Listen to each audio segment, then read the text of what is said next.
Welcome back to the library, Wonder. We head back, as we often do, to the first wing, the hidden nest, over to King Shash's shelf. And we take the first book we see, written by the Thin White Duke. It appears to have Frazer on the cover.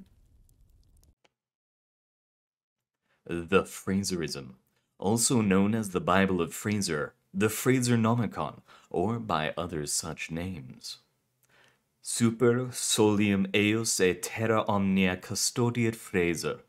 From his throne above the earth, Frazer watches all. In the beginning there was nothing save for that which there was, and that which there was had a name, the first name, and the greatest of all names. The name that existed before the universe and would live on long after it. The name of he who spawned the universe full-born. The name of the one and true God. The name of the All-Father and creator of the earth, the sky, and the ocean. The name of the king of the highest of all the heavens. The name was Frazer. What motivated Frazer to create all that is, we will never know. Perhaps he grew bored of existing in the darkness before time, so the first thing that Frazer formed in the darkness was time. At that moment and time are time words, so they don't make sense right now. Right now is also a time word, and does not make sense either. There was no time. All the events happened at the same moment.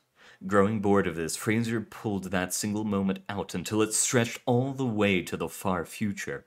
With as little effort as it would take you, or me, to pull a rubber band, Frazer pulled time into existence. That was Frazer's first gift to the universe, the gift of time. Frazer's second gift to the universe was light. In the icy dark that was the infant cosmos, Frazer felt a shiver run down his spine. All over his body, a chill like nothing ever felt before in the short history of everything. Frazer knew that nothing could survive in the cold, so he created stars. Taking strands of his hair, Frazer twirled it into a tight knot. So tight a knot that as he undid it, it caught fire. A fire so cosmically epic that it gave birth to both heat and light. After repeating the process a number of times, Frazer had produced the stars that hang above you in the night sky to this day. Satisfied that he had created enough torches to light all his universe, Frazer realized that the stars needed to be rewound or they would die out. For a time he respun them himself. With his own hands he tied every individual sun in the cosmos. However, the process did not leave Frazer with enough time to follow his other passions. He found that he would spend all day every day spinning the suns back up.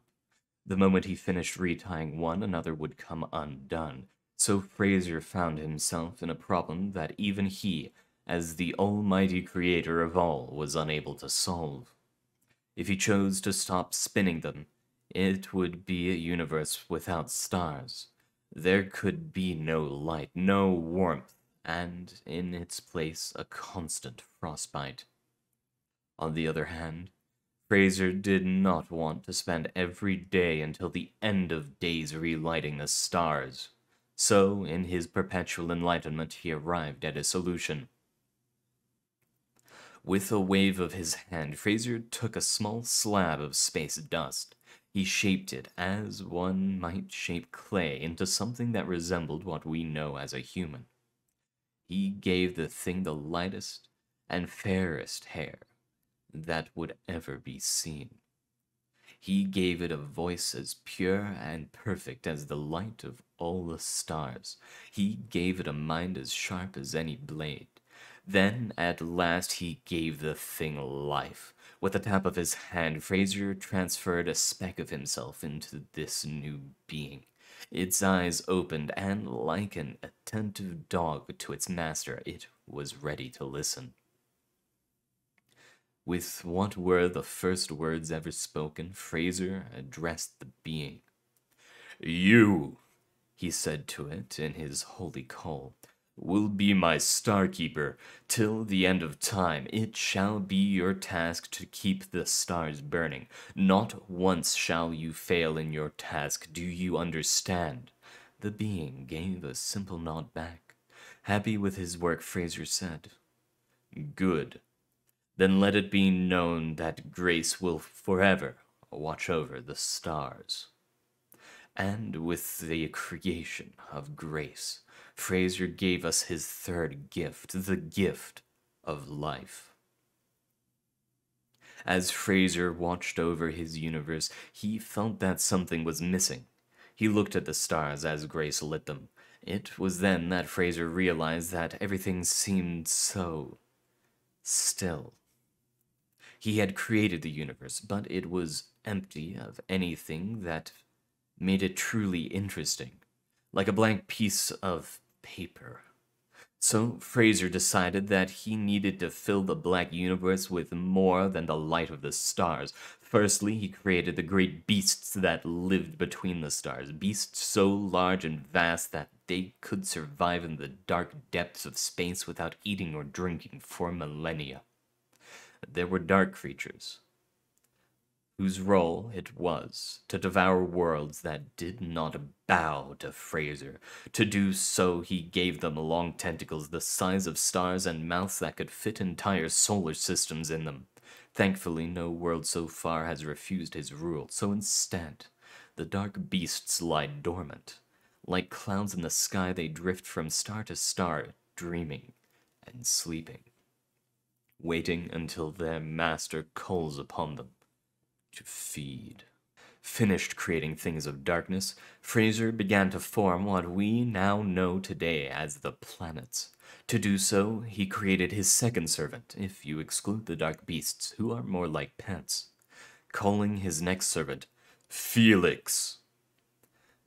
Felix took the shape of a great white bird we would now call an eagle, only he was the first and largest eagle ever. Felix had wings the size of oceans and talons as large as mountains. His silver beak could consume entire cities in a bite. Of course, there were no cities at the time. Frazer spoke to Felix and said, "I task you to bring me all that I need to build my world." As any good servant would, Felix did as he was asked. With a single swoop of his mighty wings, he was off. It took him many years, and he searched all of creation in those years, but in the end, Felix found all that was needed to make a world. He filled his talons with the ingredients and returned to his master. Felix was sure that he held everything that he needed to satisfy his lord. He was wrong. When Felix returned to Frazer with what he had found and laid them at his master's feet, Frazer was unimpressed.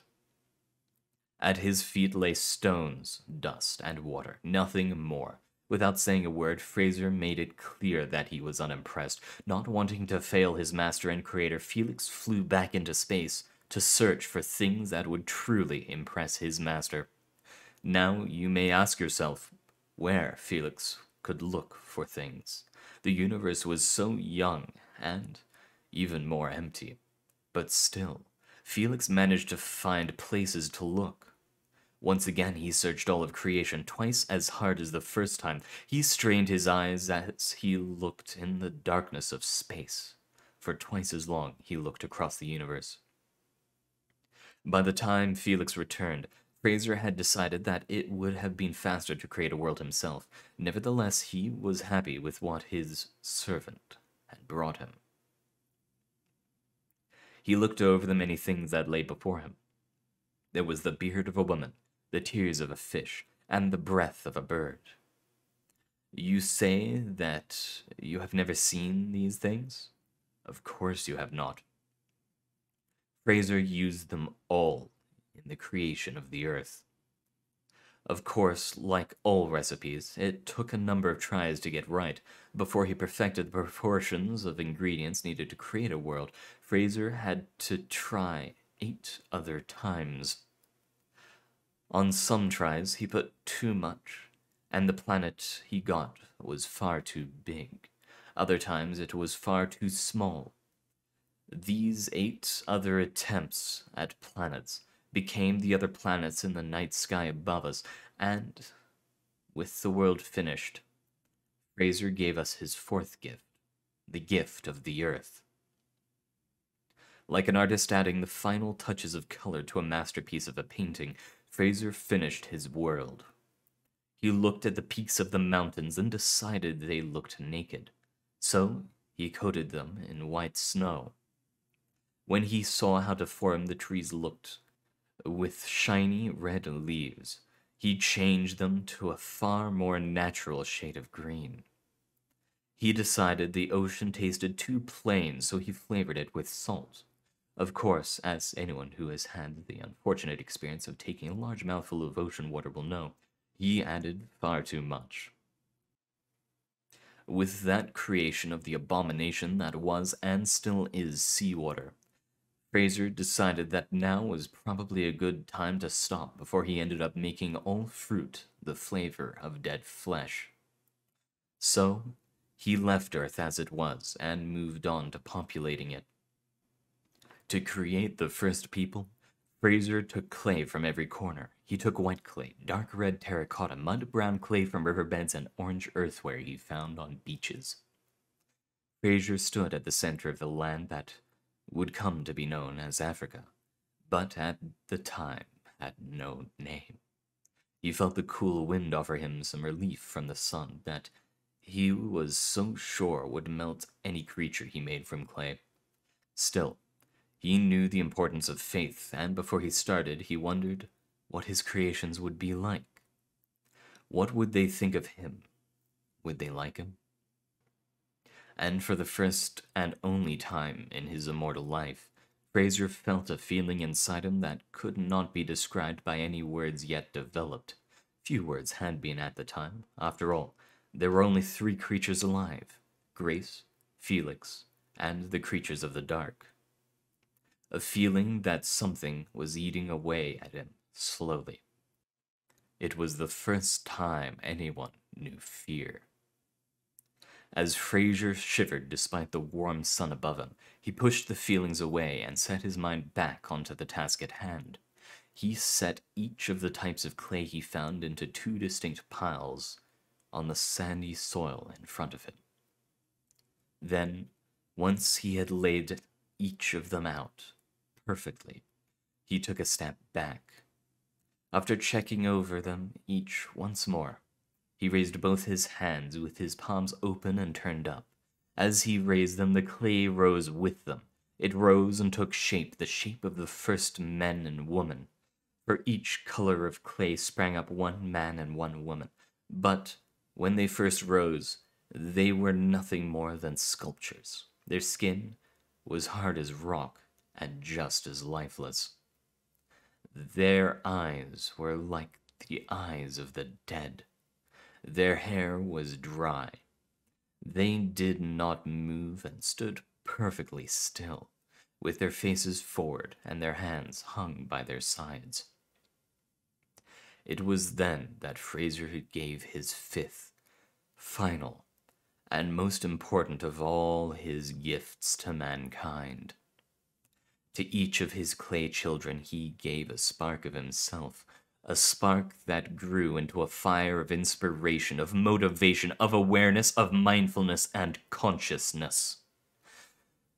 Frazer's 5th gift to humankind was its humanity. Well, now knowing the origin of all that is and all that will be, you set the Frazerism down and pick up the next book. It appears to be scrawled in a rough hand, and there's a talon mark at the bottom, signed by Lit. Vultures, related by Shad, member of the Serpent's upraised middle finger. Sit down, kid, and let me tell you a fundamental truth about the Foundation. It's run by Vultures. SCP stands for Special Carrion Procedures. Yes, Vultures, don't sit there with your mouth open like a lunatic. I know it sounds crazy, but I got it all figured out. Oh, come now. They wear people suits, obviously. Why, I reckon if you took their clothes off, you could see a zipper. Not that you'd want to get a skipper naked, 'cause a skipper's most dangerous when naked. Skippers strike when you least expect it, son.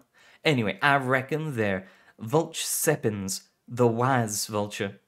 Nasty pieces of work, them, and they'll swear up and down that they're really people, but they aren't. They're vultures.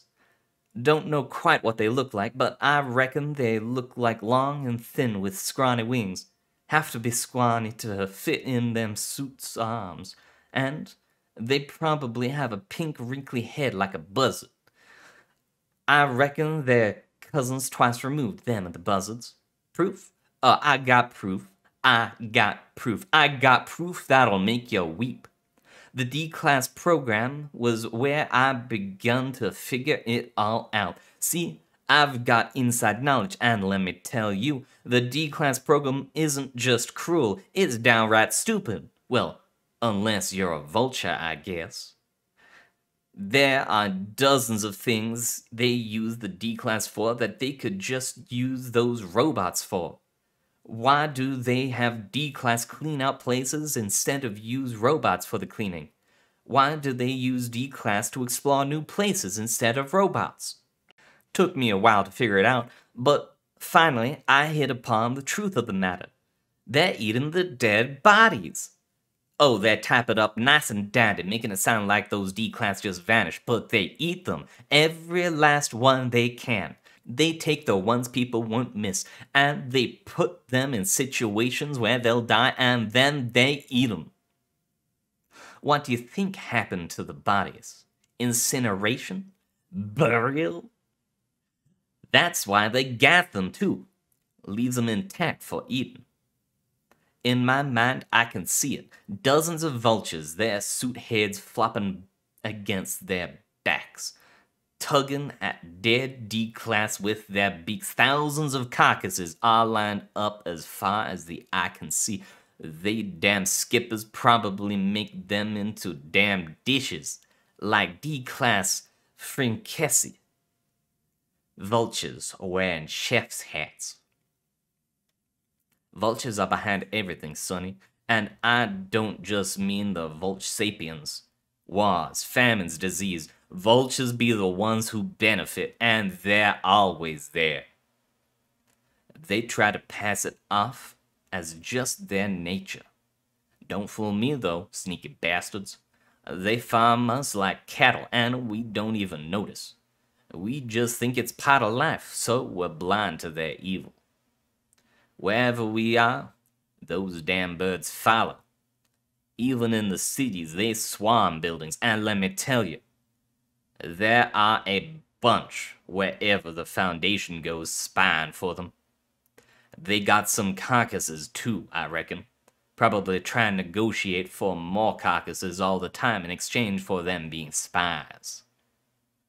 Third clue. Very nature of the vultures themselves.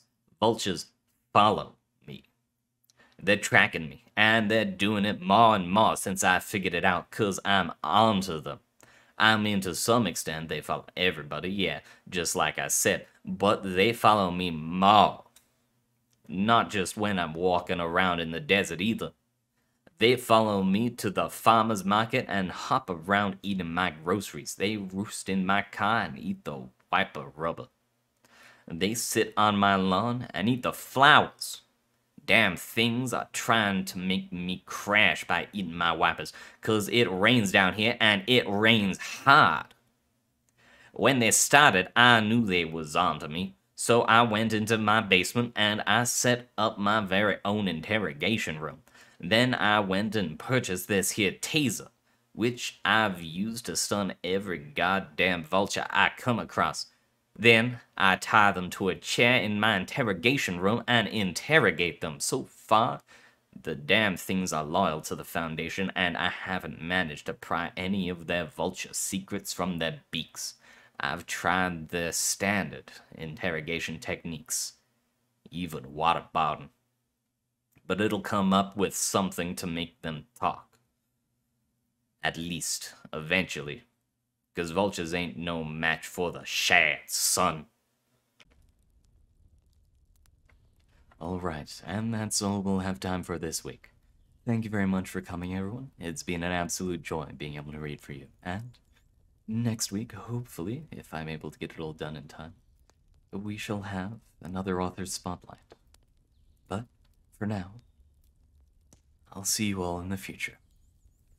Make sure to drink enough water.